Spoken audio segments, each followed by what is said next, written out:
The X-Zone Radio Show with Rob McConnell is largely an opinion talk show. All opinions, comments, or statements of fact expressed by Rob McConnell's guests are strictly their own and are not to be construed as those of the X-Zone Radio Show or endorsed in any manner by Rob McConnell, Relmar McConnell Media Company, the X-Zone Broadcast Network, its affiliated networks, stations, employees, or advertisers.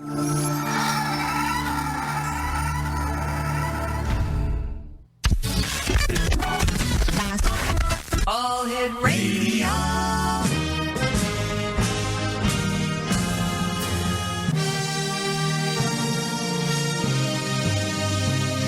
Welcome to the X Zone, a place where fact is fiction and fiction is reality. Now, here's your host, Rob McConnell.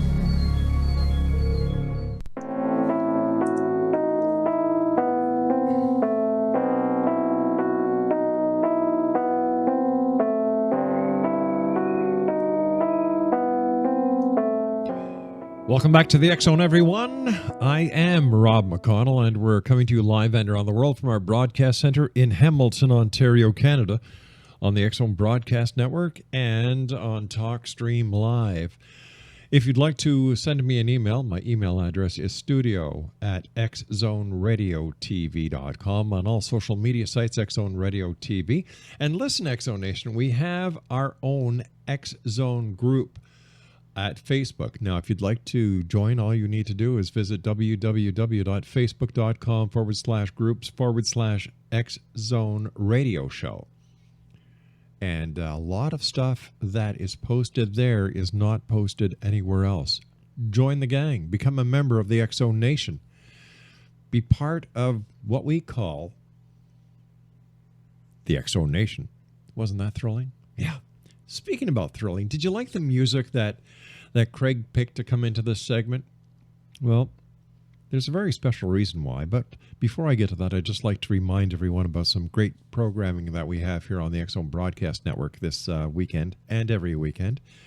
Every Saturday and Sunday from 7 p.m. until 9 p.m. Eastern, The Science of Magic with my good friend, Gwilda Wiyaka. That's every Saturday and Sunday from 7 p.m. until 9 p.m. And then from 9 p.m. until 10 p.m. Eastern, High Tech with Corey K. Two fascinating shows. Gwilda talks about shamanism. She talks about so many great topics, has super guests on her show. And then Corey K., well, he is, in my opinion, the #1 high-tech guru around. So that's Saturday night and Sunday night from 7 until 9. The Science of Magic with Gwilda Wiyaka. And you can visit her website at www.thescienceofmagic.net. She has all of her shows available on that website. Fascinating stuff. And High Tech with Corey K, Saturday and Sunday, 9 until 10 p.m. Eastern. And you can chat with Corey, visit what he's doing at www.xzonetechzone.com. Now, Craig, can you play a little bit of that music that you played when we came in?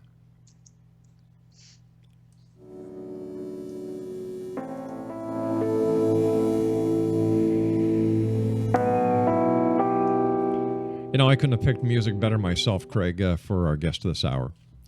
He is the only Ghostorian that I know of, and I've been doing this show for 25 years. He is a Ghostorian. I love that title.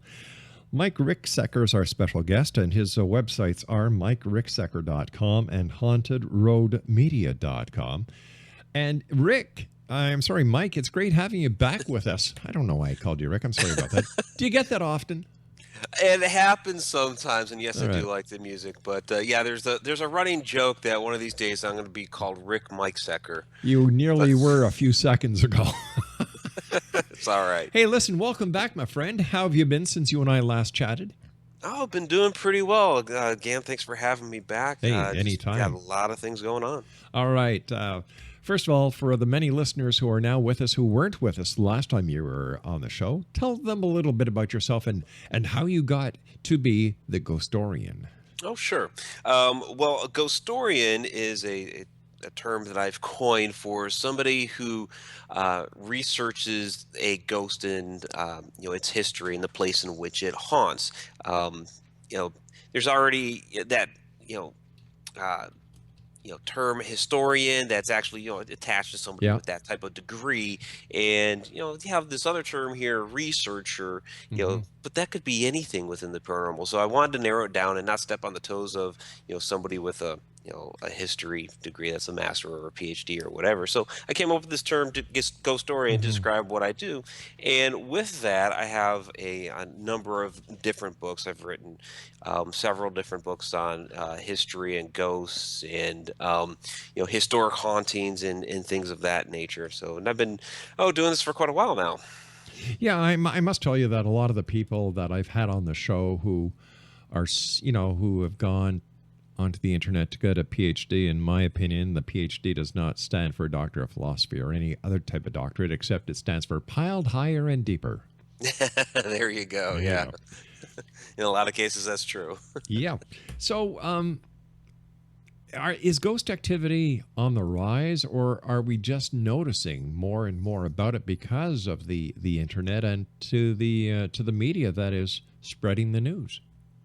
Yeah, I think people have become more open to sharing their experiences. You think Hmm. about, 50, 100 years ago, if you started telling people that, you heard voices in a room or you saw something suspicious or funny or resembling a ghost, you're going to be stuck in a jacket and put away for a long, long time. So people were reluctant to share those types of experiences. And I think the internet did a really Hmm. great job of connecting people and allowing them to share their experiences and realize that, hey, there are other people out there that have also experienced these types of activities. And then with the different television shows that have kind of you know been on the rise ever since then, that has further allowed people to come forth and be more comfortable. So I don't necessarily think paranormal activity has been on the rise. I think it's always been there, but I think people are more comfortable now in just sharing what's been going on. How do you explain the fact that some people have paranormal experiences and other people don't? um that's a good question. And I don't necessarily think that people don't experience paranormal activity. I think they don't realize what it is that they may actually be experiencing, may actually be happening around them. And they just don't really realize what it is. And, there is a bit of, um, that philosophy that the more you get involved with the paranormal, that the more you open yourself up to these types of things happening to you. So there's a degree of that as well, but I think everybody can experience it. Hmm. Are there any new cases that have come to light that are more perplexing and more realistic than other cases? um yeah, that's an interesting question. There's a lot of different cases that I've been involved with. In general, you see a lot of people try to go down the whole demon route, and I think that's a rarity. But it's popular in the media and TV and all of that. um for me and what I've been working on, it's been more you know digging into the history of different locations. Like, um one that I've been working on with Shauna lately is this old grade school. And we keep hearing these different Hmm. footsteps coming from above the ceiling, but there's no additional floor up there. So what maybe had been at this location before, because the school's single floor, there's no second floor, how could this activity possibly be happening? So it causes you to dig real deep into the history of these locations. I think that's kind of where the field should be headed toward, Right. because what's happening is, in a lot of cases, an echo of the past, or the spirits that you're interacting with had once been alive, and their life and experiences had been in the past as well. So I think that's the direction we should be looking. If the presence of a ghost or a spirit is based on the energy of the person that was alive who is now deceased.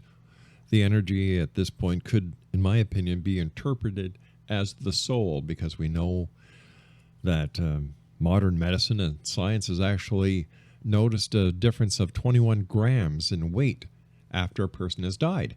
Many people within the scientific community and the medical community are saying that this is the life force. They're not saying spirit, they're not saying anything else, but they're calling it a life force.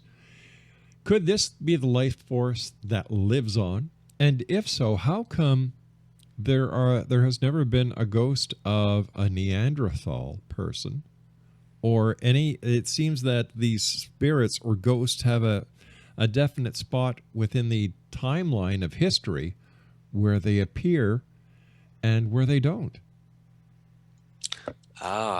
That is a very good question. That is something that, as paranormal investigators, we're trying to, determine and figure out. There's a lot of mysteries within this field.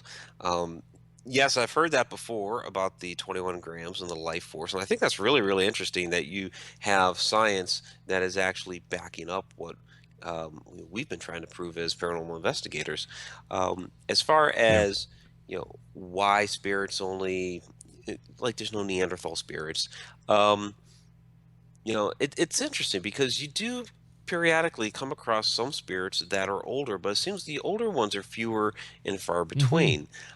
There's a lot of people who believe in reincarnation. Yeah. And we don't really understand or know how that afterlife works. So is there a certain point in time or maybe something you've accomplished after you've become spiritualized, for lack of a better term, that then you can go on and forgetting your old life, enter a new container, new body and go forth with a new one.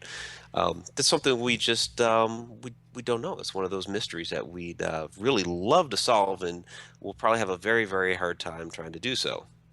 I was speaking to a sitting chair of a university earlier this week, and one of the questions I asked was, why doesn't the scientific community get behind paranormal researchers? And he said, well, that's because science is only interested in something that is replicated in controlled conditions, and you can't do that with the paranormal. I said, all right, so am I to understand that if it cannot be seen or reproduced in a lab, that it doesn't exist? He said, well, that's putting it one way. I said, so how do you explain love? Do you love your wife? Do you love your children? Well, of course. Well, how can you prove that love is real if it can't be replicated in a lab? And it seems that there are dual standards when it comes to what science will agree to investigate and what it won't. It's almost as if they're afraid to investigate the paranormal because a lot of their theories and a lot of what they believe will no longer hold any water. Yeah, I think in some ways they're probably afraid to go down that rabbit hole. I understand when they come out and say that and take that stance and perspective on it, because you really have a hard time trying to make the paranormal happen on demand. And you can sit there and run the same type of test over and over and over again, and sometimes it works and sometimes it doesn't. You don't really have an explanation as to why or why not. Yeah, it's I think it's one of those things that if science were to go down that rabbit hole, it would destroy many of their pillars of science that they've built up over these centuries. And we know that academia is like that. For example, and the listeners are going to say, "Oh, here he goes again." We know this for a fact because they're still teaching in schools today around the world that Christopher Columbus discovered the Americas when it was the Vikings that discovered the Americas. So why not change it? Why not tell the truth? And how do we know 5 years from now or 10 years or even next week that there will be a scientific discovery that nullifies a lot of what we believe in today? Are we that narrow-minded? Are we that dumbed down that we can't accept the truth? I think there's a I don't know. There's a bit of a easiness about the that type of situation. We've been teaching history this way for so many centuries, and Hmm. it's just easier to keep it that way. Why try to rewrite the textbooks and all of that? And you got, at least when I went to school, we got a little inkling that, oh yeah, maybe the Vikings came around. Well, you start discovering, if you dig into it, well, yeah, it was the Vikings. And that happens in a lot of different cases. You start to discover the true history of the world, and it's far different from what we're taught in school. But I think it's just easier to, you know, So it's easier to give it. perpetrate the lie and keep the lie going than to Yeah, tell the truth. absolutely. Sounds like politics.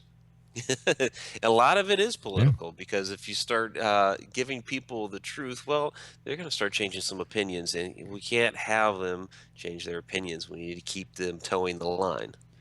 So where do we draw the line between history and legend? Well, yeah, they and that's another good one, because within those legends Hmm. is a bit of history. And so you really have to start digging into the truth of the matter. We have these different stories that we've passed down, for centuries. Hmm. And within there, there are little bits of truth. And it's really hard to discern what was fact and, what wasn't.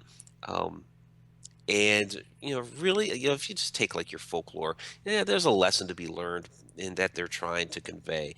Um, and for many, many years, people believed that a number of these different stories were actually truth. Well, no, they weren't, but there was an inkling of it Hmm. somewhere in there. So you kind of have to peel back the layers. Right.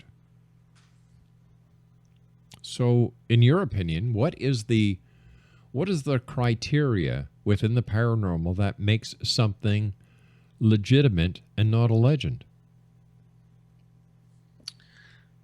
Well, how far, I guess, how far have you dug into the truth? How much have you been able to uncover? If you just Hmm. taken, let's say you go to a historic site Yeah. Okay. and you have one of the docents there telling you the story. Well, are you just taking their word as, well, it's the fact of what happened here? Hmm. Or are you actually, digging into the history? Have you looked back into the old books? And I don't mean like some current book that has been, just published on this location. I mean digging into the archives of some of the older libraries and going back to those books that are, hundreds of years old, Hmm. that may have a different history within there than what's in the current books. You really have to dig into this stuff. Yeah.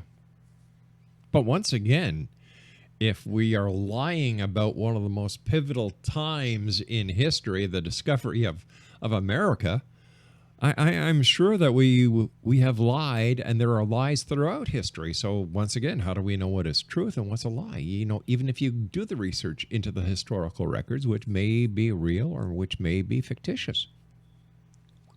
It may be. It's got. There's the old adage that history is written by the victors, Yeah, exactly. from all the wars. So you never know what is really, the truth of what happened back then. You have their word to take for Hmm. it. All right, as a ghostorian, what is, in your opinion, the the smoking gun when it comes to the reality that certain aspects of the paranormal do exist, that they're not figments of the imagination, that they're not psychoses, they're not a problem within the synapses of a person's brain? How do we know, based on your research as a ghostorian, what is the smoking gun that proves beyond the shadow of a doubt that ghosts are real? It's just certain things that are unexplainable. You take a group of people that all experience the same thing. Maybe they've seen a shadow person or an Hmm. apparition, or there's a disembodied voice that comes out of nowhere, and you run the gamut of different tests of, well, maybe it was the light refracting over here, or maybe the wind was making a howl over here, and you run through this battery of tests, and you can't explain. There's no other explanation for it whatsoever, and you're left with, I have an unexplainable event that has happened here. Hmm. Maybe it coincides with the history of the location that you know of. What else can you chalk it up as at that point? But if you're looking at the tests that some researchers use, how do we know we're using the right type of equipment to find the right type of answer? Like, a lot of this work is being done by hobbyists. Right. We don't have the expertise backing paranormal research, the same expertise that you would have if the scientific community was involved. This is what I'm getting at. The testing that is being done, the EMFs, the different baselines that are used, these ghost boxes that are coming out of the woodwork, frequency scanners. How do we know that we're looking at the right frequencies? How do we know we're looking at the right spectrums? How do we know that we even have the equipment and the technology at this very present time to actually get the information that we're looking for? Well, Rob, this is what I'll tell you is that there really aren't any paranormal experts. And I kind of laugh at these shows when they Okay. toss a guy up on the show and they label him paranormal expert, because what we're dealing with is all theoretical.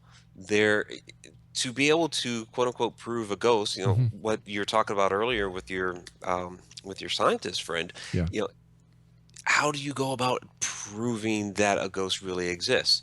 Without all those different scientific tests, you don't have that. And Right. so, yeah, we're trying all these different methods and we have these different theories. And a lot of times this theory that we've come up with works. Sometimes it doesn't. And that's what we're trying to work with is, to determine what can I keep repeating over and over again that can actually work as a test. And it doesn't always work out that way. So it's really all theory that we're dealing with and not, there are no experts. And so we'd love to get there. We'd love to get to a point where it's like, hey, this is the method we need to use to be able to prove if this is a ghost or not. That's the ultimate goal. We just haven't gotten there yet. How come there are billions of people on this planet that believe in a religious philosophy that is based on the paranormal and spirituality, and yet these same people have a problem when it comes to believing in ghosts and the paranormal? That just blows my mind. That's an excellent question. I'm glad you asked. Yeah, because that one actually does really blow my mind. It's like, we believe in the Holy Ghost. We just don't believe in ghosts. Exactly. It's mind-boggling because yes, your spirituality is based on the afterlife and what we would call paranormal, but yet you throw out anything that's, well, it's not written in our book over here, so therefore it must be, demonic or what have you. That's just a bunch of hogwash. You see, even the demons are written in the Bible. Right, exactly. You've got levitation, you've got near-death experience, you've got out of body, you have the raising of the dead, you have the Holy Ghost, you have dreams, you have prophecies, you have UFOs. Every aspect of the paranormal is found within the Bible, and yet those who believe in the Bible will not even entertain the possibility that the paranormal may or may not or is real. Because it comes down to control is what I believe it is. If you allow people to expand their minds into this other realm, then you have lost some bit of control over them. I agree with you 100%, Mike. Mike, stand by. You and I have to take a short break at the bottom of the hour for the sweetheart of the X-Zone in Sydney, Nova Scotia, Amanda Curran's News here on the X-Zone. From our broadcast center in Hamilton, Ontario, Canada, Mike Ricksecker is our special guest this hour, X-Zone Nation. He is a Ghostorian.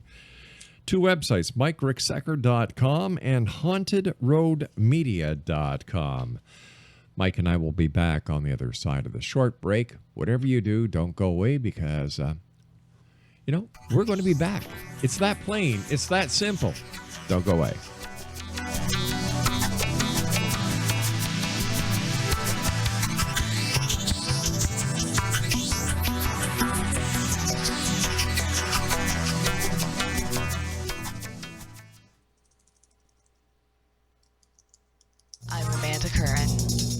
stunning new video taken by the European Southern Observatory's Very Large Telescope shows the bright blue vibrant star cluster called Messier 18 sparkling in Sagittarius. Located about 4,600 light-years from Earth, the Archer constellation is comprised of many sibling stars that were all born from the same massive cloud of gas and dust, and is an example of an open star cluster because its stars are younger and more loosely packed together than those of our global star clusters. The images show stars ranging in color from blue to white, indicating that they're probably only about 30 million years old and are still surrounded by red clouds of gas and dust. This new information hopes to allow astronomers to learn more about star formation and evolution. Check out this breathtaking video at our Facebook group at Rob McConnell's X-Zone Radio Show.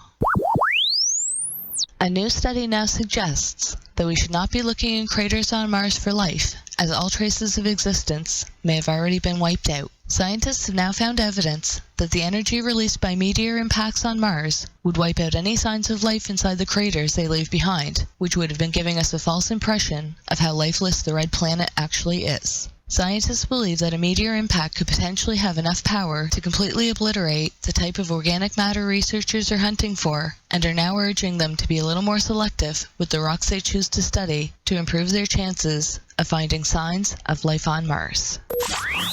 A new photo posted online shows what many suggest is a ghostly image emerging from the ocean in a Redding Beach in Florida. A couple on holiday were testing their camera's lighting before posing for some sunset-lit pictures, and upon reviewing the photos later, saw what they claim was a mysterious figure emerging from the ocean before disappearing into thin air. The series of photos, snapped back-to-back over the course of 1 minute, showed the sunset, a dock, the tide coming in and out, and a ghostly figure emerging from the ocean. The couple insist, other than some of their family members, there was no way anyone else was on the beach. Check out the picture at our Facebook group at Rob McConnell's X-Zone Radio Show and tell us what you think. I'm Amanda Curran, News from the X-Zone.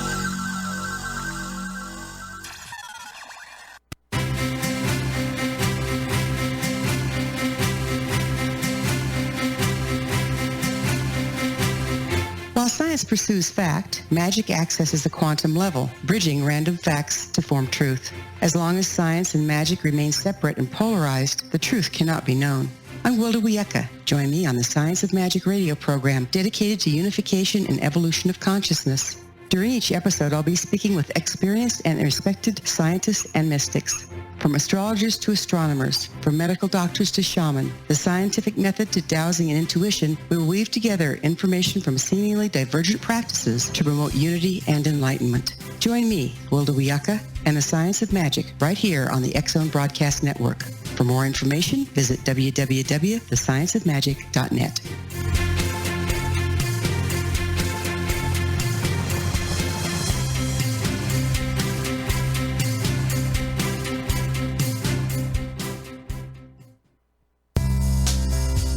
Gibbs A. Williams, Ph.D., is a practicing psychoanalyst, supervisor, researcher, and author in New York City. Much of his life has been dedicated to understanding nature and the uses of meaningful coincidences or synchronicities. His radical and original non-Jungian, non-mystical, non-magical theory of synchronicities illuminates much of the fog surrounding this challenging and perplexing topic. His ideas and manners are fresh, presented in a style that is both entertaining and highly informative. He is also an expert on crisis intervention specially focused on violence reduction for the police and citizens, mastering anxiety, frustration, and stress without the use of medication, and effectively preventing and treating heroin addiction. Dr. Williams can be contacted at his email address at gwwilliamsny11@aol.com or visit his website at www.drgibbswilliams.com.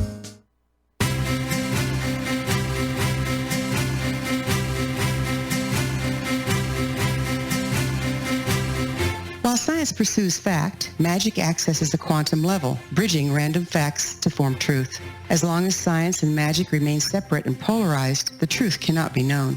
I'm Wilda Wiecka. Join me on the Science of Magic radio program dedicated to unification and evolution of consciousness. During each episode, I'll be speaking with experienced and respected scientists and mystics. From astrologers to astronomers, from medical doctors to shaman, the scientific method to dowsing and intuition, we will weave together information from seemingly divergent practices to promote unity and enlightenment. Join me, Wilda Wiyaka, and the Science of Magic right here on the X-Zone Broadcast Network. For more information, visit www.thescienceofmagic.net.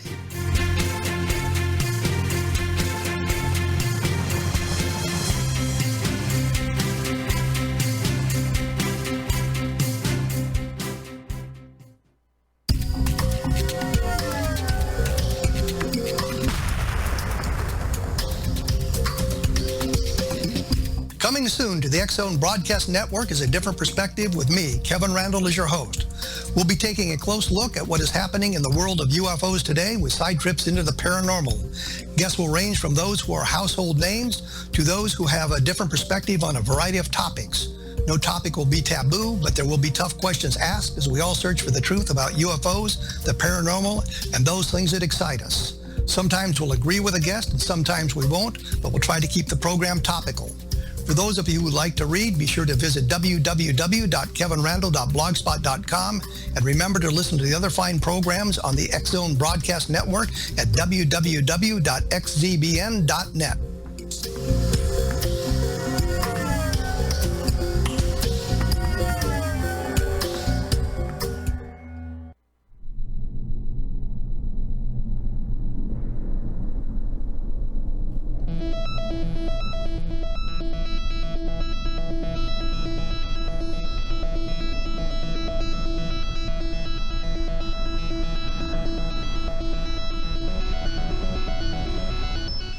Hey, welcome back, everyone. This is the X-Zone. I am Rob McConnell. My guest this hour is Mike Ricksecker. You know, I nearly said Mike Secker just to be a smart guy, but I figured, nah, he's a nice guy. I'd like to have him back on the show, so we won't go that route. His website is MikeRicksecker.com and HauntedRoadMedia.com. Mike, what has been the most fascinating case that you have ever worked on that you can share with our audience? Oh, wow. Yeah, there's been a lot of them over the years. Probably one of the more fascinating ones was the Edmond, Oklahoma case that was featured on the television show The Haunted. And the reason why this was so fascinating, I mean, one of the really unusual things about it was that the family, each of the family members had a number of experiences in the house, but they did not talk to each other for, about 15-20 years. They didn't talk to each other about their experiences in this house. But finally one day they came together and revealed, yeah, these things have been going on, and we need to do something about it because it's been escalating. And the girl, the adult daughter of the house, seemed to be the target, and she kept experiencing these red eyes in the closet and something that was coming into the room and basically terrorizing her. We were out there investigating a number of times, witnessed a lot of different types of activity, but where this became fascinating was in the cleansing of this home. And it's not something that I usually do or partake in. It really depends on what the homeowner may want, but and they wanted this thing gone. So we had Carl Johnson came out and we filmed this whole thing. And while we were going through the house and going through the cleansing, we had the family stay outside, but Taliesin, the girl, decided to come in and use the restroom. And she was in the master bedroom, had come out and just started talking at something against the wall. We couldn't see what it was, but she was asking questions like, why are you here? I want you to go away, that sort of thing. So Carl comes in, he starts, doing a blessing over the room, and then he does a blessing over her, and she basically exclaimed, made this sound like she'd just been punched in the gut, doubled over in pain, and fell to the ground. Well, we picked her up, got her on the bed. She came to, and just a moment. I had picked up an EVP right there when that happened that said "die." Also, what started going on at that time we had a tri-field meter set up by the closet where she'd been seeing these red eyes. That started going off like crazy. And then the back door blew open. So we closed the back door. We helped Allison up. Um, Back door blew open again, which was crazy. We ended up having to lock the thing because it just kept blowing open. So, Right. Carl ended up doing a little blessing over the door. And we continued on. We drove, the idea was to drive this thing out through the backyard and out of the property. Well, we went into the backyard, and as we're going through this, the wind really, really kicked up. The cats were running around like crazy around us. And finally, when it was all said and done, the wind, dissipated and stopped. And, Carl kind of fell to the ground for a moment, had to catch his breath. We ended up meeting up with the family. They were hanging out on the side yard, and we made remarks that it's like, wow, that wind back there really, really kicked up. And they looked at us very confused and asked, what wind? They hadn't experienced any of that at all, just sitting on the side yard. So it was really, really a crazy night. But fortunately, Unreal. the family has not experienced anything paranormal there since. How effective are members of the clergy when it comes to clearing out a house? Or is this in the mind of the person who is having the paranormal experience what they seek as refuge through their own religious beliefs? Well, I think a lot of it comes down to, faith and belief. And personally, I don't think it matters, what your faith is. Whatever it is that is your system, fine, that's what you believe in. Yeah. So if you believe that, this is going to happen, like truly believe this is going to happen because I believe in this, and well, it's going to happen. And to me, that's just, law of attraction really is what it is. So, if you believe this person coming in is going to clear this out, and that person that comes in to do the clearing truly believes he's clearing it out, well, it's going to happen because that's that power, that energy, that belief that is really pushing it out. So when somebody smudges a house, how does the smudging work? Like, how does the smudging actually clear the house? What's the science behind it? I don't really necessarily believe that there is a science behind that. I believe that's certainly something more spiritual. I mean, it's supposed to, cleanse and create a more positive atmosphere within the home. There's supposed to be, spirits that are more negative in nature that don't like that. It's very, very hard to prove, but again, I think it's one of those things. If you truly believe that, hey, this is creating a positive atmosphere, then it's going to create a positive atmosphere. Those negative things are going to go away. Fascinating. EVPs. How, I'm in the audio business. I've been doing audio for years, and I have a hard time understanding how an EVP cannot be heard at the time it's recorded. If in order for anything to be recorded, it has to give out a vibrational signature that is caught.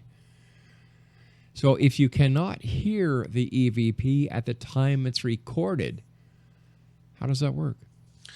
I believe it has to do with the frequencies. You have the receiver there on the audio recorder. You have the receiver that's within your ear. Yeah. I believe they each work on a little bit of different frequencies. I mean, I'm not an audio expert in that regard. Because if you cannot hear the frequency when it is being recorded, but you hear it played back later on, if the frequency is recorded in a range that is not audible to the human ear at that time, the recording would not be audible when played back. So this is why when it comes to EVPs, I don't give them a lot of credit. Well, once you've recorded that, though, you have changed something. It is now on that medium upon which you've recorded it. So is there possibly something that medium has done to alter what it recorded. You know, if it just happened on, let's say, analog and didn't happen on digital, I could say that, all right, maybe there's something to it. But when you have the EVPs being recorded both on analog and digital, something just doesn't make sense. I've often wondered, what happens if the EVP is actually a thought transference from those within the group or the person who is looking for the EVP? Is it possible that they would like to record an EVP so much that they're actually putting their thoughts onto tape? That's an interesting theory. I'll throw one out there, though. Okay. There was one time, about 5 years ago, I was walking by myself through a cemetery. Now, I just keep my audio recorder on at all times. I was just making a last pass through the headstones. A couple other members of my group at the time were, all the way up there at the car. And, I wasn't necessarily having the thought in my head that I wanted to record an EVP, but yet on my recorder, I got the strangest EVP out of anywhere, not prompting for anything. And it said, "My teeth are warm." It's totally odd and strange, because it's not even something in your normal everyday life you would think or say to somebody, that your teeth are warm. It's very, very odd and strange, but yet there it is. If there are 3 people in a group and 3 people have digital recorders or analog recorders, will they all record the same EVP at the same time? So yes and no. I've seen both. For example, I was in this cave that had been used to store deceased bodies from an old hospital. It was right down the hill from it, and there was this little stream that went up into the cave, but you couldn't really climb. Well, you could climb in there, but you would have gotten soaked. And we're just asking if anybody's down there. Yeah. And there were 2 of us that on our recorders got the words "go deep," and then a few minutes later, we're just doing burst EVP sessions, and a few minutes later, asking about this "go deep" that we each got. We got as far up to that little creek that went back up in there as far as we could, and we each got on recorders deeper after that. So that's a case in which we each got the same EVPs. But there's been other cases where something showed up on my recorder, and another person that was in the same room, maybe they might have been next to me, might have been on the other side of the room, but they didn't get the same response. So it's really odd how that can work both ways. That is truly strange. So do you think that at times paranormal investigators, go a little bit too far, that at times the respect for the deceased isn't there anymore because of the thrill factor that the living want to pursue? Rob, I absolutely love you for asking that question. Yes, I do have a problem with a lot of investigators these days that have completely lost the respect for these people that have deceased. They walk into a house or what have you, maybe it's a historic location, and they just immediately start provoking, and they start demanding things like open a door, make a noise, bang on the wall, hit me, all this crazy stuff. But if this was a living human being standing in front of you, you would never do that. Exactly. You wouldn't just barge into somebody's house and start demanding all of these things. And I have a very large problem with that. I try to be as respectful to these spirits as I can, because to me, they're still people. They're in a different form. Exactly. But they're still people. And they are still related to people who still may be alive. And, like, I've got many, many relatives who have passed.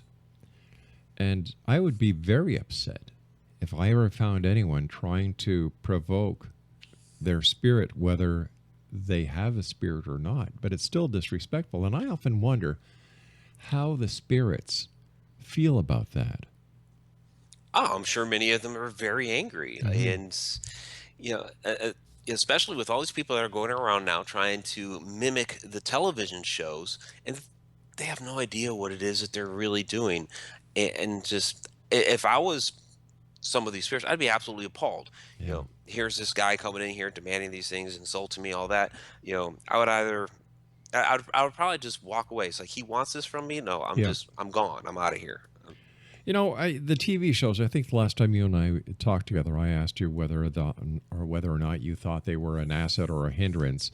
And, I've done a survey, and there are so many people who are sick and tired of the sensationalism in the reality shows that a number of people just shut them off now. Yeah. I think that they were good early on. Mm-hmm. And that they allowed people to start the conversation Yes. about the paranormal and to be able to be more comfortable in sharing their experiences.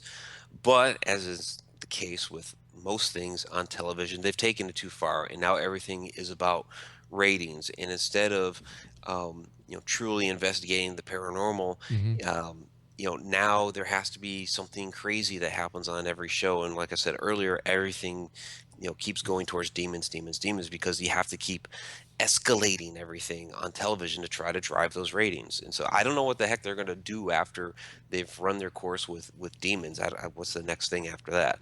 I don't know. That is a perplexing question, and I find it very distasteful, not only of the production company that would actually stoop that low, but as well as the networks who would actually put this crap on just in order to make money. Like, what do they do? It seems that the paranormal is being abused now by those who want money.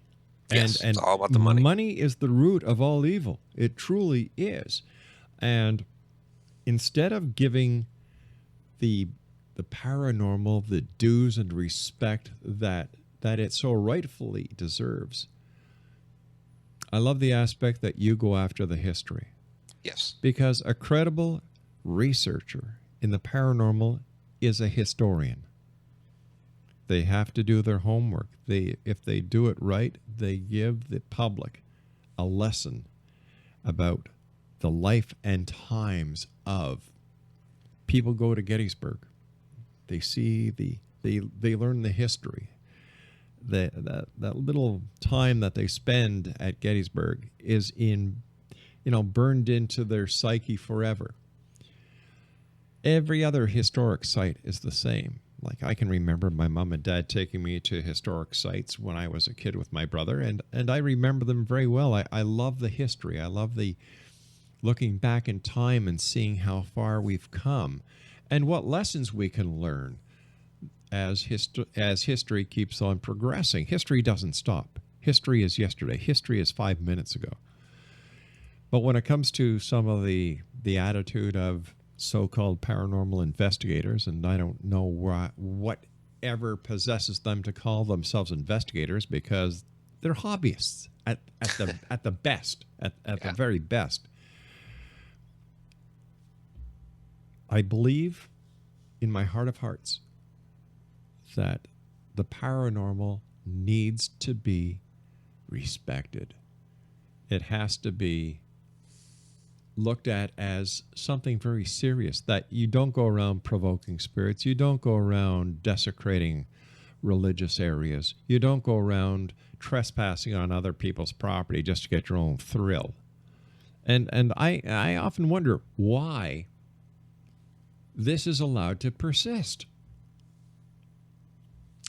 Yeah, I absolutely agree with you, Rob. And quite simply, what I try to do as a paranormal investigator, as a ghostorian, just very simply put, is I try to be a voice for those spirits. And you are to be commended for that. Because I have heard very few people ever say that. Everyone else is out to get what they can from the experience, where you are saying that you want to be the voice of the spirit. Man, hats off to you. Yeah, it's not about me. It's about them. Exactly. Listen, we've got a couple of minutes left here. For the novice paranormal investigator or ghost hunter or psychic kick looker, are there dangers that they should consider before they go out and start trying to get their kicks and thrills? Well, yeah, I mean, for one, you don't want to go trespassing in anybody's property. So wherever you go, make sure that you have permission. Secondly, go in a group. Try to be safe. Try to be safe about wherever it is you're going. If it's someplace, a lot of people walk into abandoned locations and get hurt. So you need to really take to mind the safety of the location, if it's stable, and that sort of thing. When it comes to spiritual protection, again, I believe that's whatever your belief system is, you take care of it that way. And you should be all right there. And also go with people that are, seasoned veterans that, they know what they're doing, people that can be respected and kind of, teach you the ropes of what it is that you should be doing. What are your final thoughts for the X Zone Nation tonight when dealing with the paranormal?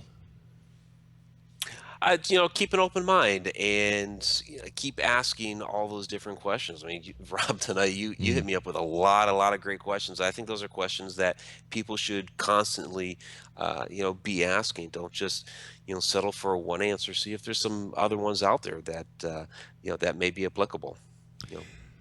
If people would like to find out more about you, what should they do? Where can they see you?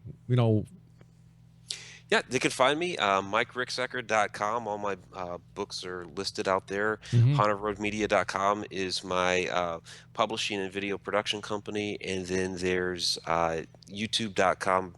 The channel out there is Haunted Road Media. I've got over 200 videos out there. Wow. So subscribe and check those out as well. Listen, again, thank you so much for joining us tonight. Always a great pleasure talking to you. Yeah, Rob, thanks again for having me back on. I really appreciate it. But before you go, what would be the top 3 things that somebody should do if they see a ghost? For me, I was, I'd say hello. I'd hold out my hand and, to shake, and, just, treat that ghost, as if they're a regular person standing in front of you, because that's who they are. They're just in a different form. Thanks so much for joining us tonight. Continued success. And hey, listen, come back again. I really like talking to you, and let's keep the history alive. Absolutely. I'd be more than willing to come back on. Mike, take care of yourself. The best to you, and be safe, my friend. You too, my friend. Bye-bye now, Rick. Bye. What a guy. Mike Ricksecker. No, not Rick. Mike Sucker. Jeez, I nearly said it, didn't I? We'll be back on the other side of this break as we continue with the Vault version of the X Zone here on the X Zone Broadcast Network and on TalkStream Live. And I must tell you something, X Zone Nation, this has been a great week. I want to thank my producer here in the studio, the one and only Craig, my senior executive producer, the lovely Laura Rogers, and of course, the sweetheart of Nova Scotia, the one and only Amanda Curran, who takes care of all our bookings for us. So until, let me see, Monday night, when once again we cross the time-space continuum to this place that I call the X Zone. After all, this is truly a place where people dare to believe and dare to be heard. Remember, if you can make somebody happy, please do. And always, always, always keep your eyes to the sky and your heart to the light. Good night, everyone.